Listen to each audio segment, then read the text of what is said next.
and welcome back to theCUBE live here at VeeamON 2026, here at the beautiful Convene at the Hudson Yards. I'm Krista Case, and I have the pleasure of sitting down today with Emilee Tellez, Field CTO with Veeam, as well as Ray Umerley, Field CISO with Coveware by Veeam.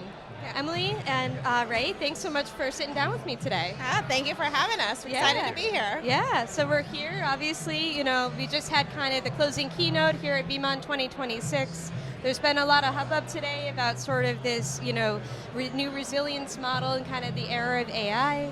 I understand that you both just had a breakout session, so I thought we could start there and kind of talk about your breakout session, the topics that you covered, and some of the feedback. Absolutely. It was titled When Attackers Use AI Too, which we thought was very convenient for today's overall agenda and keynote, right? Obviously, a lot of organizations are preparing themselves for different AI initiatives, and Ray and I sit at the forefront of having those conversations when it comes to operational resilience, cyber resilience, and now AI resilience is part of this new era. So, we thought it'd be a great little opportunity for us to share what you kind of see, in the field of working with organizations that have been impacted by ransomware or impacted by cyber extortion, and what you see specifically around threat actors having access to AI tooling as well. Yeah, and I think the interesting component of it is if we look at the foundations of cyber extortion, encryption, exfiltration, identity compromise, they still persist, but AI has really enabled this at such rapidity and scale, it's hard for organizations to keep up. So what we were really focusing on was AI as an accelerant and an enabler for many of these attacks, not only increasing the complexity for the organizations in terms of response, but also lowering the barrier of entry for a lot of threat actors coming into this landscape. Absolutely, it's certainly two sides of that coin. Like you say, it's enabling attackers to move faster, be more innovative, and then at the same time, it's sort of shortening the time that teams have to be able to respond to incidents. So maybe we could talk about that a little bit. I know in both of your roles, you're very much on the front lines. So maybe let's talk about sort of what might the North Star be for customers. What should they be kind of striving for? Sure. So from the operational lens, a lot of organizations that I start to have conversations with, it's around, what is your overall business SLAs and what do those look like in terms of your RTOs, your RPOs? Yeah. Do you know what your most critical data is? And then when we think about something like a cyber incident or a crisis that comes into play, we have those conversations of, well, are your strategies built to sustain or be able to help you in the time where you're going to need to have operational resilience the most, right? Which is during that time of crisis. And I think for a lot of organizations, there's essentially a reality gap between what a C-level executive and what a board thinks that they are versus somebody who has hands-on keyboard. And so we talked about that today in our session with like the age-old, do we have backups? Yes. Is that enough? Not necessarily, because the proof is that Ray and his team, right, from Coveware, is they could show and they could share the statistics of the organizations that weren't successful in being able to recover because they weren't doing the due diligence, they weren't doing the processes, they didn't have the right people in place during that crisis. And I think it's a combination, like we were talking about time to compromise. Obviously, speed matters. We are no longer talking about dwell times of months and weeks, we're talking about hours. And some of our more prolific threat actors, less than 24 hours from the point of entry to the point of impact. And then it goes into, well, how quickly can I detect, respond, and also ascertain what are my paths forward from this? Can I recover? And are my backups actually recoverable? And that may be something, depending on the fog of war, some organizations can't determine for days. And what do you do in the meantime? So there's a lot that goes into this where an organization has to really have practice, discipline, and understanding to make choices with imperfect information. And I think, Ray, that's a great segue into something I'd love to kind of talk about. So I know, Emilee mentioned RPO, RTO, these concepts that in the world of data protection we're obviously very familiar with and that are foundational to business continuity. But then at the same time, on the incident response side, that's where we start to bridge these teams that we've been talking about and these silos, and we need to have those proper processes in place. So maybe we could talk a little bit about what does an organization look like that is truly operationally resilient, especially in this AI era that's moving at machine speed. I think it's a combination of things. First and foremost, it starts with the organizational posture. So it's really a combination of when you think about these events, And I've often said this to our clients, it's a combination of crisis management, incident response, and business continuity coming together at the same time. You don't want that first time to be during the event itself. And so there's a lot of constituents that have to know how to work together and how to lean on each other during the event. And that also translates into sometimes the confidence gap with those RTOs and RPOs, where in isolation, that 4-hour recovery window probably makes perfect sense, but when you factor in all the other dependencies and so forth, now that extends that duration considerably. And so I'd love to understand as well, what does this look like? So again, we talked sort of the adversarial perspective of AI, but what about even within the organization, if they have an AI agent or just an AI model that may have touched or impacted data, what does the resilience look like from that standpoint? You want to go first? Yeah. I was going to let you go. So I think the challenge with it comes back to kind of the visibility and observability. What was the data, what was the identity associated with that data, and what do they actually have access to? And I think that's a challenge for a lot of organizations today, and it's actually a challenge that's been consistent and persistent for decades. When you just think about data management in general, who had access to a file in a SharePoint or a OneDrive or a file share? Well, now you have agents moving at machine speeds that are accessing that same information, and how well do you know? And so I think one of the things that we've been talking about a lot today is how can we give better visibility, connect that dot around access and identity with the data itself and make data the true anchor point. Yeah. Absolutely. So one of the sessions that I covered today was around AI agents, and it was all around this concept that, you know, in the future we're going to start seeing 82-to-1 in terms of AI agents to human identity, but then we also start digging into more of the data, and you start seeing over-permissioned AI agents compared to the roles that their human users have, right? Because you have organizations that are so excited to move fast on innovation and receive productivity gains, receive, you know, competitive advantages and whatever it is, that a lot of the security, the cybersecurity strategies and metrics and the posture kind of fall to the wayside, right? And so we see that act out in news. We see organizations that have failed to have better mitigation strategies, that had exposed themselves by misconfigurations or from access uses that have been utilized from different adversaries. So, you know, for a lot of organizations, it doesn't go back to the non-human identity isn't someone that you can point blame to, right? There's still going to be a human in the loop, so you're still going to be at fault no matter what the crisis ends up being. And so it just becomes another conversation of, you still need to understand your data, you still need to have a practice or strategy in place to protect it, and you still need to have a defensible posture where you can prove without a doubt, this is what happened, this is why it took place, and this is what we did to mitigate it. But the new piece for Veeam, and Emilee, I'd love your take on this. I know you have a very rich history at Veeam, and today I've had a number of conversations around the role of identity, you know, in this context. And for Veeam, again, traditionally very much in kind of the data security, data protection side of things, you know, there's a natural correlation there to be able to facilitate secure access. But, you know, what does that mean for Veeam and your customers? I'm sure you're getting a lot of questions about how to facilitate that secure governance over access. Sure. So Veeam has always been rooted in resilience, right? It's always been something we've been focused in on, even going back to how we look to protect customers' identity environments today. Active Directory, what are some things that we could do around the users, the roles, the group policy objects, Intune policies, right? Protecting all of those different assets and attributes within an organization's identity, and then being able to recover that, or even just track any changes that are happening between what was in backup versus what's in production. That was kind of the core piece of our resilience story.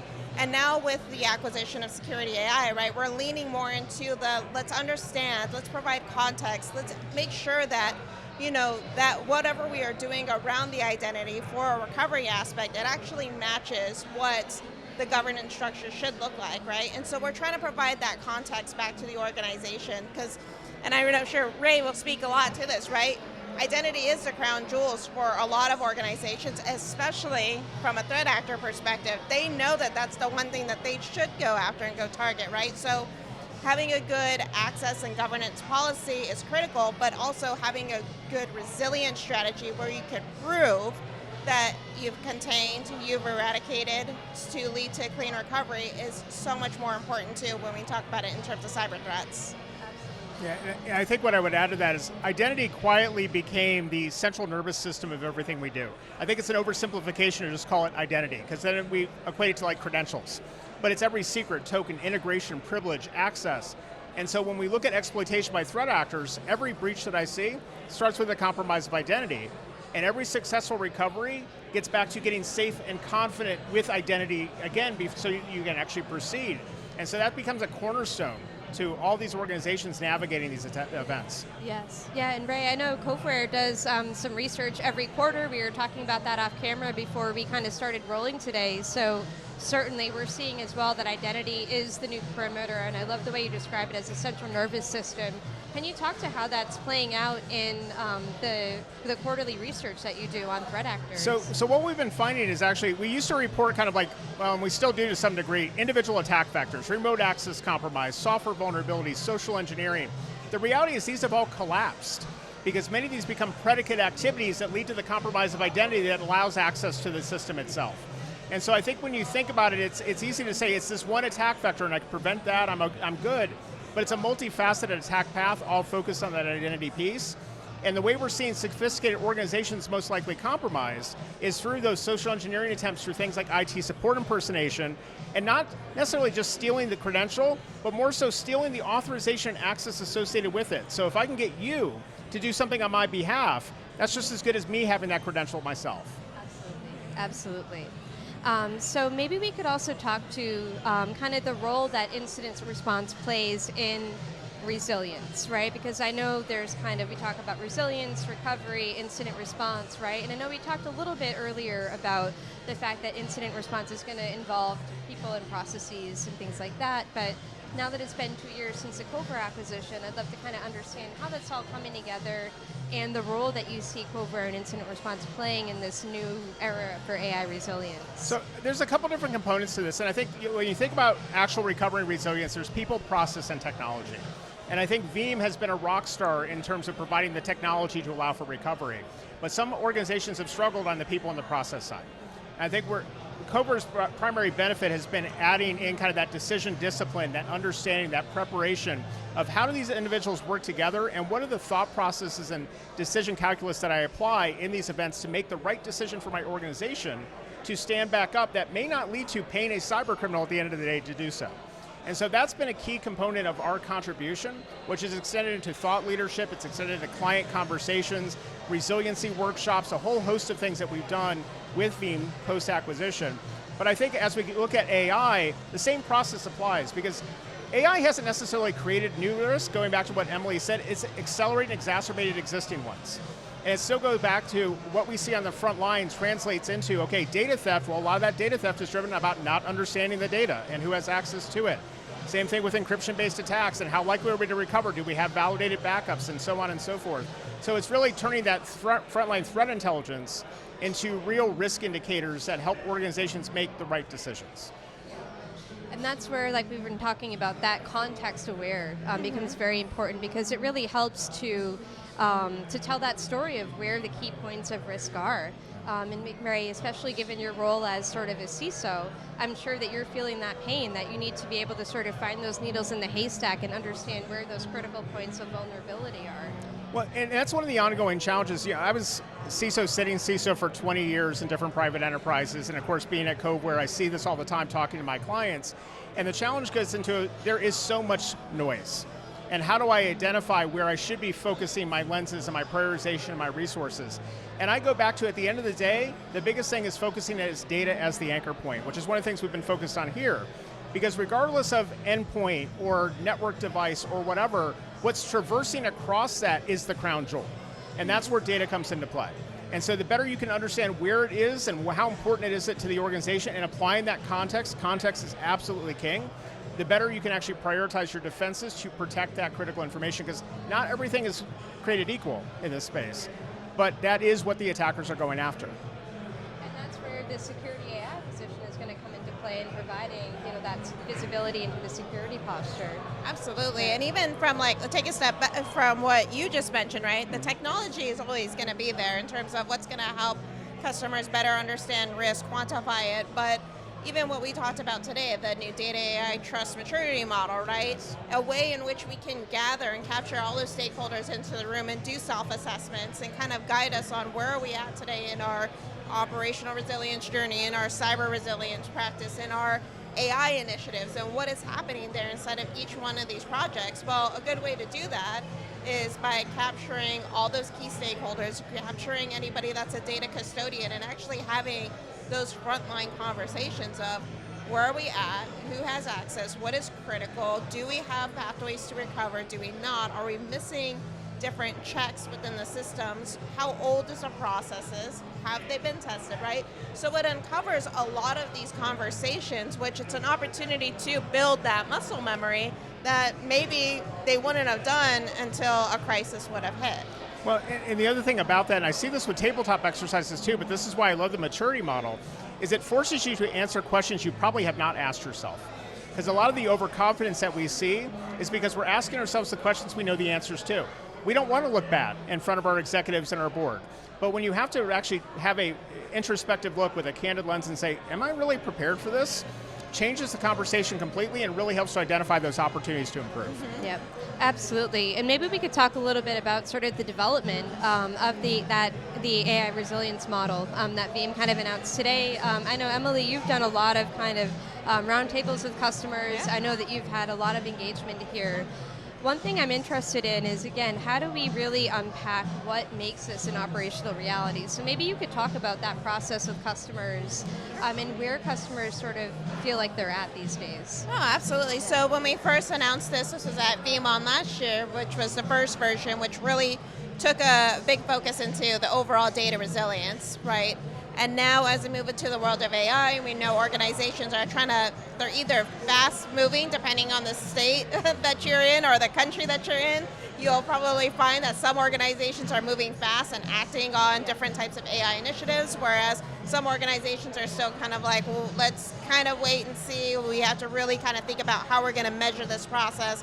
What's the ROI benefit, right? So what this maturity model is going to do is actually help to surface any of those risks, any of those gaps, any opportunity in which an organization can be better. But the best part is that it is self-assessment, right? So you are answering based off of your data and what you understand about it, right? But then it's also going to others that have more access, those that have hands-on keyboards, those that are more familiar with the regulations and the other, compliance rules that they'll have to adhere to, right? Because for some organizations, maybe they're not aware of the different regulation policies or the penalties or the fines that, they have to go and they have to report. And now all of a sudden, they're rushing to recovery, they're destroying forensic evidence that is putting them in a worse situation than what they need to be. So the maturity model process that we do, to Ray's point, gives us an opportunity for those organizations to sit down, have those full-on conversations about where they truly are and assess that risk and assess that value. And majority of the times it does turn around into, well, we are missing very critical data and very critical assets, and so then it almost turns into an opportunity to do something as simple as business impact analysis. Let's go ahead and let's start that process. And then we're looking at our partners and GSIs and other vendors to come in and help provide that value for those customers, so that way they're not doing it, themselves or in silos. So the DRMM, it is an opportunity just to have really great conversations, but then the outcomes to actually put together based off of that and have all the stakeholders agree to those metrics is one of the biggest successes that we've seen so far. And if I could add one thing to that, with the DRMM and any sort of assessment like this, the intention is go in expecting not to have all the answers. Yes. This isn't a pass-fail scenario. This is the opportunity, again, identify those gaps early and often, because it's better to do that in peacetime than during an active incident itself. And can you talk to how it might adapt over time? I know AI is kind of changing the risk landscape very quickly, so maybe just a comment on how you might envision that evolving, working with customers and partners over time. From my perspective, I think part of it, and again, this goes back to the data and AI trust convergence that we're talking about here today, is just understanding the velocity and scale at which this is being adopted, being utilized, and the data sprawl that already exists. The toothpaste is out of the tube. Now what we have to do is try to put together the technology and the processes to try to identify what's there in our estate, what risks we've already exposed ourselves to, and what potential ways do we have to claw back, recover, and so forth. So I think the reality of this is helping organizations to realize, I need to move faster than I am today. I'm not ready for this problem, and any existing backlog or debt I was carrying, well, the payments are going to come due very, very soon. Yeah, no, I agree with that 100%. I think for a lot of organizations, they're uncovering or they're finding out the hard way that they didn't do the due diligence, that they didn't put best practices in place, right? And so they're uncovering all of these other gaps that they're now having to try to patch on the fly in order to continue to drive forward, when the reality is, no, you need a strong foundation. Absolutely. And so what Veeam is building today and what we've talked about around the Veeam Data AI Command Platform is having that strong foundation, a strong foundation that's built on resilience from a 20-year organization that's been through multiple types of crises for organizations to help them recover, and then adding on those additional pillars in terms of, adding on security, adding on governance, privacy, compliance, right? Those are all going to be kind of symptoms in which that help an organization get to the outcome of data and AI trust. And it will also break down those silos that traditionally exist, because that shared visibility, cutting across the organization, across all those different departments, that's going to be hugely beneficial for organizations. Absolutely. Well, Emilee, Ray, it's been a jam-packed day. We've covered a lot. Any closing remarks before I let you go here for the evening? Yeah. The only closing remark is that if you haven't had the opportunity to take the data trust and resilience maturity model, right, definitely go and do that. It is a free assessment, so that is an opportunity for you to have that conversation with all stakeholders. Just reach out to your Veeam account manager or whatever it may be, right? And they can help you with finding it. But thank you so much for having us today. I appreciate it. Yes. And my only closing thought is going back to what we were talking about with the overconfidence. Recognize that it exists, and the best way to really overcome that is to have a realistic conversation with all your stakeholders about where are we truly, whether that's the maturity model or someplace else, but do that now. Don't wait for the crisis to emerge to really evaluate your capabilities. Absolutely. Well, Emilee, Ray, such a great conversation. Thank you so much. And stick with us. Dave and I will be right back in just a couple minutes with some closing remarks from the overall VeeamON. And again, this is VeeamON 2026 from the Convene here at Hudson Yards in New York City. Thanks so much.